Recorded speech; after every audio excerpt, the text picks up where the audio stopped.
El 16 de agosto de 1977, Elvis Presley fue encontrado muerto en el baño de Graceland, y el mundo lloró la pérdida del rey del rock and roll. Pero lo que nadie sabía en ese momento era que la muerte de Elvis no fue un accidente, no fue un destino inevitable, no fue simplemente mala suerte. Elvis Presley fue asesinado lentamente durante años por un hombre que se suponía debía salvarlo. Un hombre que llevaba un estetoscopio alrededor del cuello y una sonrisa en su rostro. Un hombre al que todos llamaban Dr. Nick. Su verdadero nombre era George Constantine Nichopoulos, y en los últimos 20 meses de la vida de Elvis, este médico de cabello blanco y aspecto amigable prescribió más de 12,000 píldoras para el cantante, 12,000 dosis de anfetaminas, barbitúricos, narcóticos, tranquilizantes, píldoras para dormir, laxantes y hormonas. Imagina eso, tío. 12,000 píldoras en solo 20 meses. Eso es un promedio de 20 píldoras por día, cada día sin parar durante casi 2 años. Esta es la historia de cómo un médico destruyó a una leyenda, de cómo la adicción disfrazada de atención médica mató al hombre más famoso del mundo, y de cómo el sistema que debía proteger a Elvis, en cambio, lo alimentó directo hacia su tumba. Para entender cómo llegamos al desastre de 1977, tienes que retroceder una década hasta 1967. Elvis Presley estaba en la cima del mundo. Había conquistado la música, había dominado Hollywood, había servido a su país en el ejército y había regresado más grande que nunca. Tenía 32 años, estaba en forma. Era guapo y parecía invencible. Pero Elvis tenía un problema. Un problema que comenzó de manera inocente, como comienzan la mayoría de las adicciones, con dolor legítimo. Elvis sufría de dolor de silla de montar, causado por demasiado tiempo montando a caballo en Graceland, su enorme mansión en Memphis, Tennessee. Necesitaba un médico, y alguien le recomendó al doctor George Nichopoulos, un respetado médico de práctica grupal en Memphis, Dr. Nick, como pronto sería conocido. Hizo una visita a domicilio a Graceland en 1967. Entró por esas puertas de hierro forjado, subió por el camino de entrada, caminó por los escalones de mármol y conoció a Elvis Presley. Fue amor a primera vista, no romántico, sino algo más peligroso. Fue el comienzo de una codependencia que duraría 10 años y terminaría en tragedia. Al principio, Dr. Nick solo trataba a Elvis ocasionalmente cuando el cantante volaba desde Hollywood a Memphis para visitar. Pero en 1970 todo cambió. Elvis decidió dejar Hollywood y mudarse permanentemente de regreso a Graceland. Necesitaba un médico de tiempo completo, alguien que estuviera disponible las 24 horas del día, los 7 días de la semana. Alguien que entendiera su estilo de vida único, sus horarios locos, sus necesidades específicas. Dr. Nick aceptó el trabajo y con esa decisión selló el destino de Elvis Presley. En ese momento Dr. Nick tenía 42 años. Era un médico respetado con credenciales impecables. Se había graduado de la Universidad de Vanderbilt, una de las mejores escuelas de medicina del país. Había servido en el cuerpo médico del ejército en Alemania. Tenía esposa, hijos, una buena reputación. Entonces, ¿qué salió mal? Lo que salió mal fue que George Nichopoulos conoció a un paciente que no aceptaba un no por respuesta.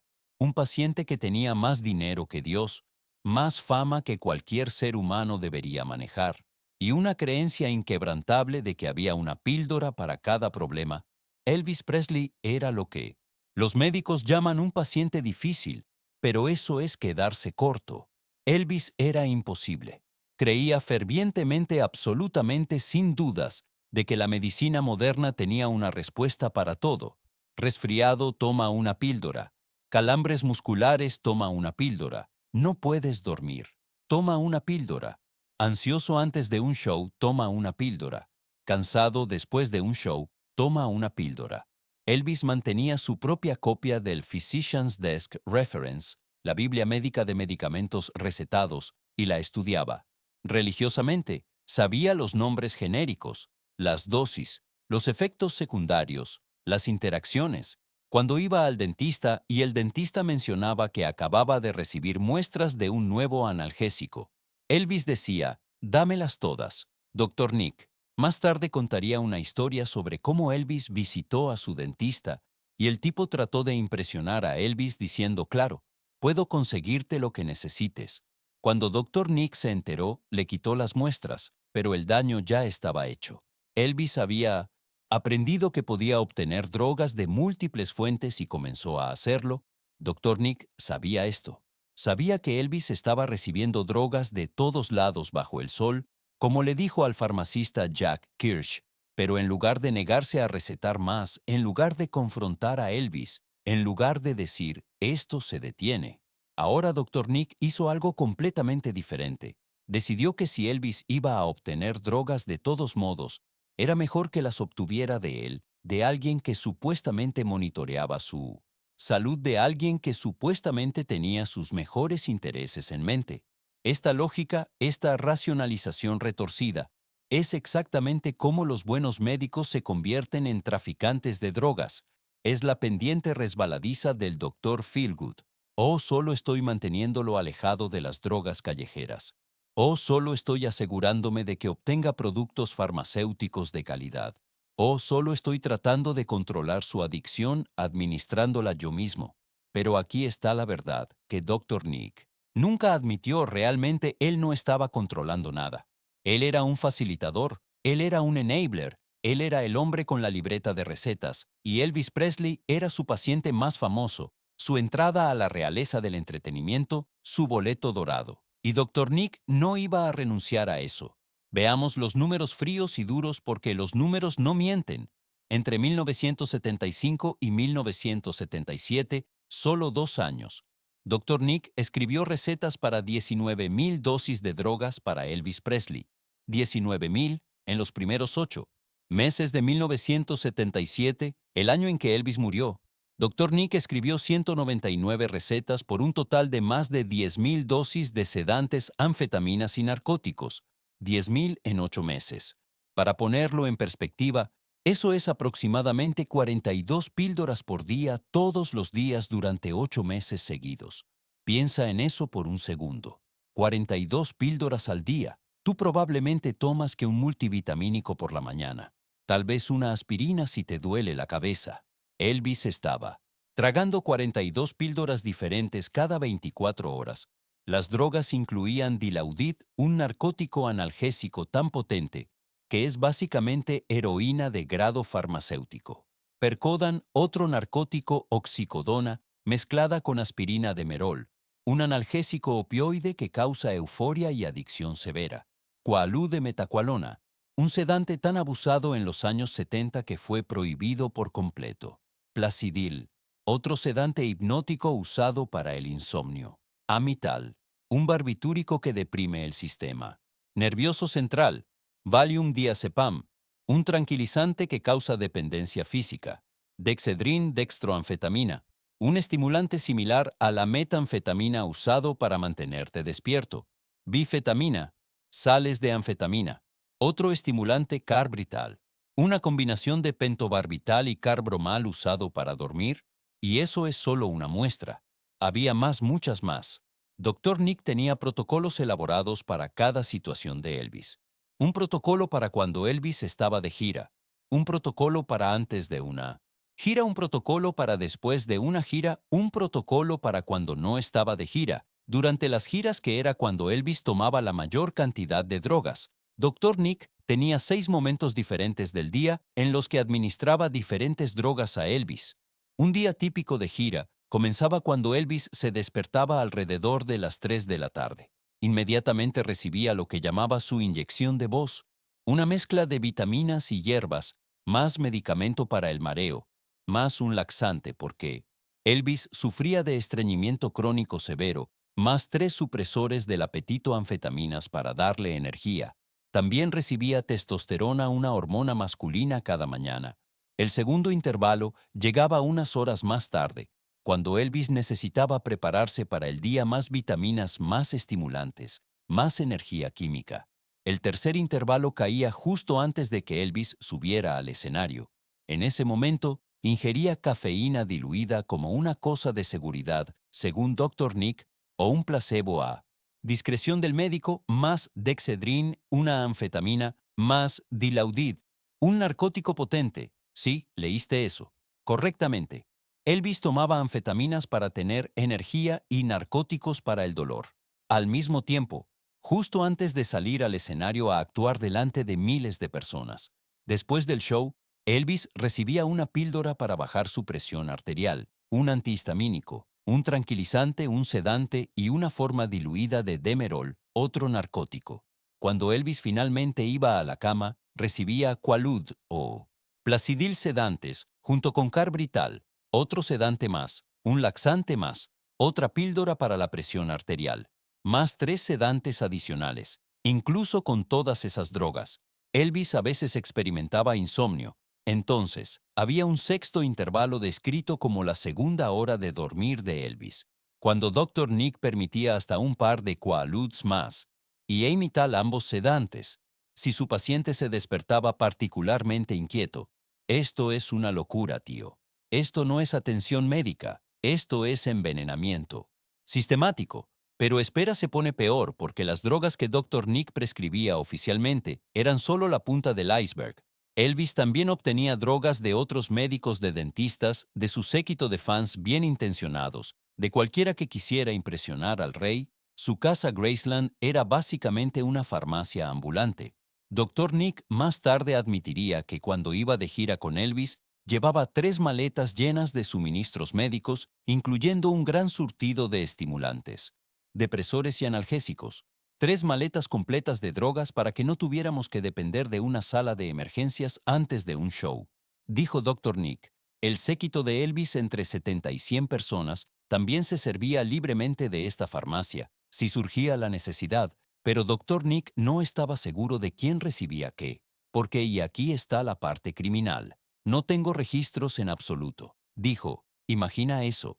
Un médico distribuyendo drogas masivamente sin llevar registros de quién recibe, qué, cuándo o por qué. Es negligencia, es mala praxis, es potencialmente criminal, pero para Elvis esto era simplemente martes. En octubre de 1973, la situación se volvió tan grave que Elvis fue hospitalizado para desintoxicación de drogas. Lo llevaron en camilla al Baptist Hospital el 15 de octubre de 1973. Al público se le dijo que Elvis estaba siendo tratado por un colon torcido, pero eso era mentira. La verdad era que Elvis Presley, adicto a las drogas, estaba pasando por un programa de desintoxicación supervisado. El doctor David Knott, un especialista en abuso de drogas de Memphis, fue llamado para ayudar. Knott testificaría más tarde que Elvis experimentaba problemas gástricos, hipertensión y hepatitis tóxica, probablemente inducida por cortisona. Dijo que vio a Elvis por primera vez el 20 de octubre y lo puso en un programa de abstinencia de drogas. Estaba tratando de estabilizarlo antes de ponerlo en un régimen de desintoxicación, dijo Knott, y para cuando Elvis fue dado de alta, sentí que nuestro objetivo se había alcanzado.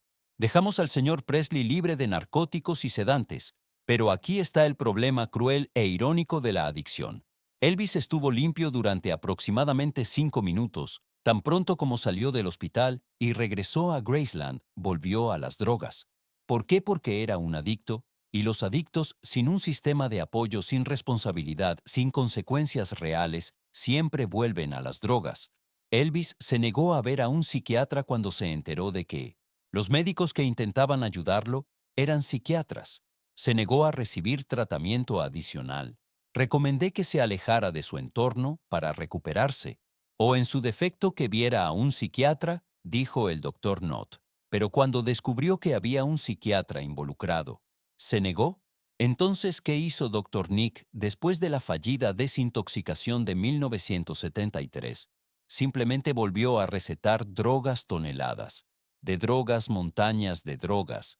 En marzo de 1975, Elvis fue hospitalizado nuevamente y se hicieron intentos de deshabituarlo de las drogas, esta vez usando metadona, sí, la misma metadona que se usa para tratar a los adictos a la heroína.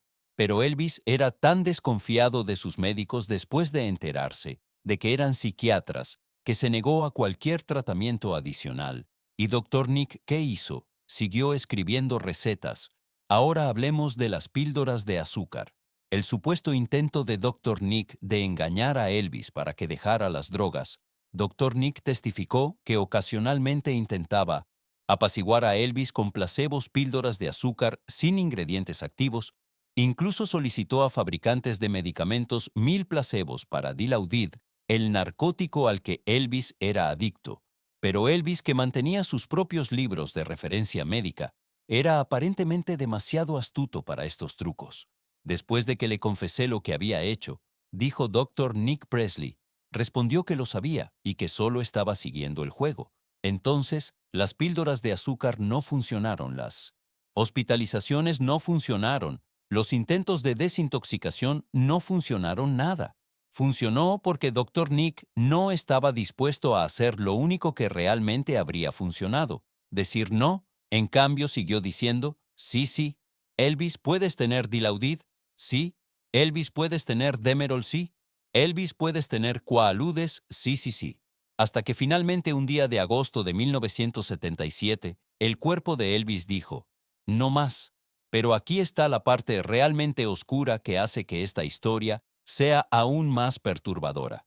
Las recetas a menudo se escribían a nombre de otras personas, pero las drogas iban para Elvis, antes de una gira de Hawái en 1977. Dr. Nick escribió 10 recetas por un total de 550 tabletas para sí mismo. Luego le dio las drogas a Elvis. Sentí que si le cobraba por la medicación su padre explotaría, dijo Dr. Nick. Entonces Dr. Nick estaba tan preocupado por no molestar al padre de Elvis, Vernon Presley, que falsificó recetas a su propio nombre para darle drogas a Elvis.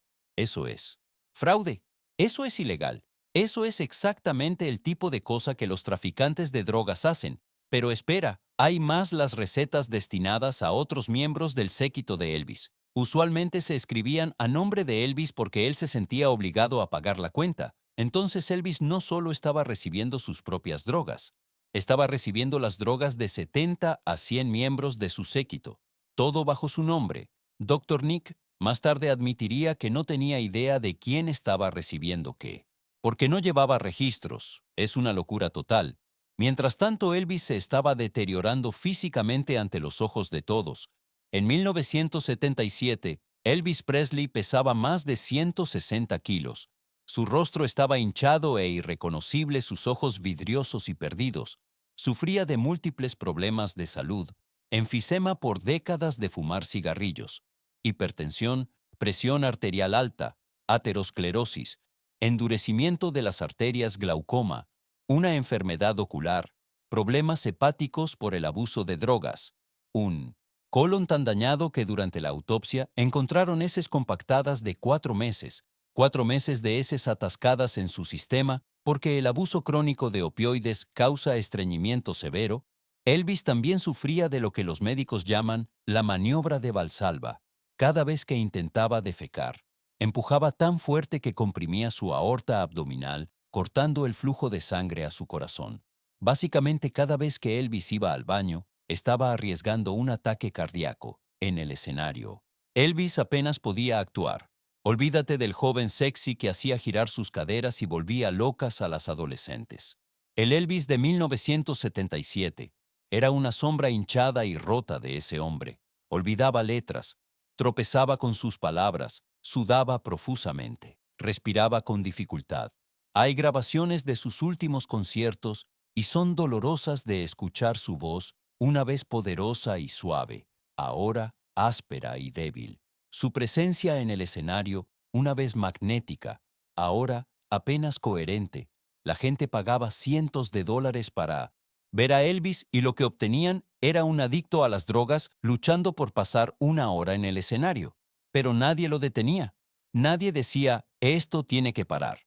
El coronel Tom Parker, el infame manager de Elvis, seguía programando shows porque necesitaba el dinero. Parker tenía deudas de juego de 30 millones de dólares solo en el Hilton de Las Vegas. Vernon Presley, el padre de Elvis, veía el deterioro de su hijo, pero no hacía nada efectivo. El séquito de Elvis, la llamada Memphis Mafia, veía, pero eran empleados, necesitaban sus cheques de pago. Y Dr. Nick, el único hombre con el poder y la responsabilidad de decir suficiente, seguía llenando recetas. Entonces llegamos al 16 de agosto de 1977, el día en que todo terminó. Elvis había estado despierto la mayor parte de la noche jugando racquetball. Luego se sentó al piano e improvisó 2 canciones gospel. Su voz todavía tenía ese poder, ese algo especial. Alrededor de las 6 de la mañana, Elvis y su novia Ginger Alden subieron a su suite. Elvis llamó pidiendo su paquete de medicamentos para dormir. Su asistente Ricky Stanley subió con las píldoras 2 Placidil, 2 Valmid, 2 tabletas de Tuinal, suficiente para noquear a un elefante. Elvis las tomó como caramelos. A las 8 de la mañana, Elvis todavía no podía dormir. Llamó pidiendo otro paquete más, píldoras más drogas. Ginger se quedó dormida, pero Elvis seguía despierto, su cuerpo, una prisión, su mente una tormenta. Alrededor de las 9 de la mañana, Elvis se levantó y le dijo a Ginger: voy al baño a leer. Esas fueron sus últimas palabras a alguien vivo. En algún momento entre las 9 y las 10 de la mañana, mientras Elvis estaba sentado en ese inodoro, su corazón simplemente se detuvo. Una arritmia cardíaca catastrófica. Su cuerpo se desplomó hacia adelante, cayó del inodoro, golpeó el suelo, murió instantáneamente o casi solo en el baño con sus pantalones de pijama alrededor de los tobillos. A las 2:30 de la tarde, Ginger Alden lo encontró. Lo declararon muerto asunto. Las 3:30 p.m. en el Baptist Memorial Hospital, el mundo quedó en shock. ¿Cómo pudo morir Elvis, el rey del rock and roll? El forense del condado de Shelby, Dr. Jerry Francisco, anunció apresuradamente que Elvis había muerto de un ataque cardíaco, causas naturales, nada que ver con drogas. Pero eso era una mentira, o al menos una verdad a medias. El informe toxicológico que Francisco trató de mantener en secreto mostró niveles significativos de codeína, el sedante etinamato coaludes y un barbitúrico no determinado. También se encontraron cantidades menores de morfina, Demerol, Placidil Valium y clorfeniramina. Un antihistamínico. El cuerpo de Elvis era un cóctel químico, una bomba de tiempo andante. 3 años después, en 1980, Dr. Nick fue acusado de 14 cargos de prescripción excesiva de drogas a Elvis Presley, Jerry Lee Lewis y 12 otros pacientes. El fiscal de distrito descartó cargos de asesinato debido a las opiniones médicas contradictorias sobre la causa de la muerte de 1960. Elvis, en el juicio que comenzó en octubre de 1981, los fiscales revelaron los números impactantes: 19,000 dosis de drogas en 31 meses, más de 10,000 solo en los primeros 8 meses de 1977. El doctor Alvin Cummins, un especialista en medicina interna de la Universidad de Tennessee, testificó que las prescripciones de Dr. Nick constituían un uso escandaloso y peligroso de drogas. No había forma de justificar la prescripción de 19,000 estimulantes depresores y analgésicos para Presley durante los últimos 30 meses de su vida, dijo Cummins. El fiscal James Wilson le preguntó a Cummins si tenía una opinión sobre la práctica de Dr. Nick de prescribir drogas para Elvis. Constituían un uso escandaloso y peligroso de drogas, dijo Cummins. Wilson argumentó que la ingesta de drogas de Elvis era asombrosa, incluso si solo tomaba el 25 al 50% de la medicación que Dr. Nick le prescribió. Dr. Nichopoulos sabía que lo que estaba haciendo no era aceptable y lo hizo de todos modos, y ha violado la ley, dijo el fiscal. Pero la defensa, liderada por James F. Neal, el mismo abogado que procesó a Richard Nixon en el juicio de Watergate, tenía una estrategia diferente. Neal argumentó que Dr. Nick era un buen samaritano que hizo lo mejor que pudo con un paciente difícil, que exigía drogas desde el momento en que se despertaba hasta que caía en la cama por la noche, y las obtenía de cualquier fuente que pudiera. Neal trajo al Dr. Forrest Tennant Jr., un internista de Los Ángeles que dirigía una clínica de investigación sobre abuso de drogas. Tennant testificó que los médicos frecuentemente dan a los adictos empedernidos las mismas drogas de las que se han vuelto adictos como parte de un programa de reducción gradual.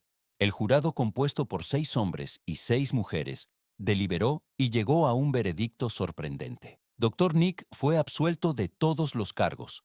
El jurado concluyó que había intentado actuar en el mejor interés de sus pacientes. Era increíble el hombre que había prescrito 19,000 píldoras a un adicto conocido, el hombre que no llevaba registros, el hombre que falsificaba recetas a su propio nombre, había sido declarado inocente, pero la historia no terminó ahí.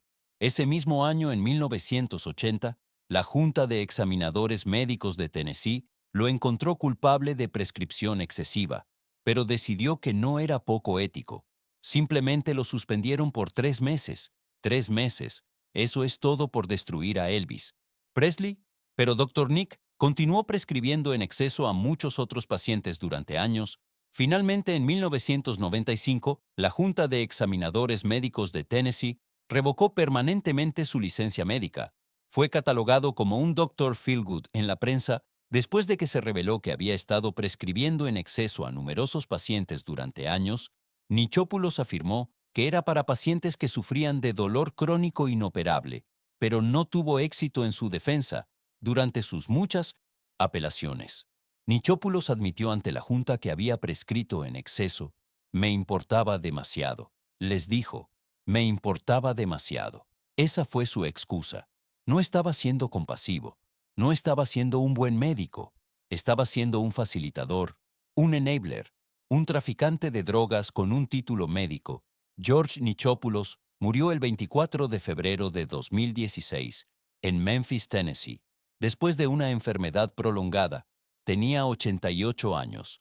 Hasta el final mantuvo que había intentado ayudar a Elvis, que había hecho todo lo posible para controlar su adicción, que no era su culpa.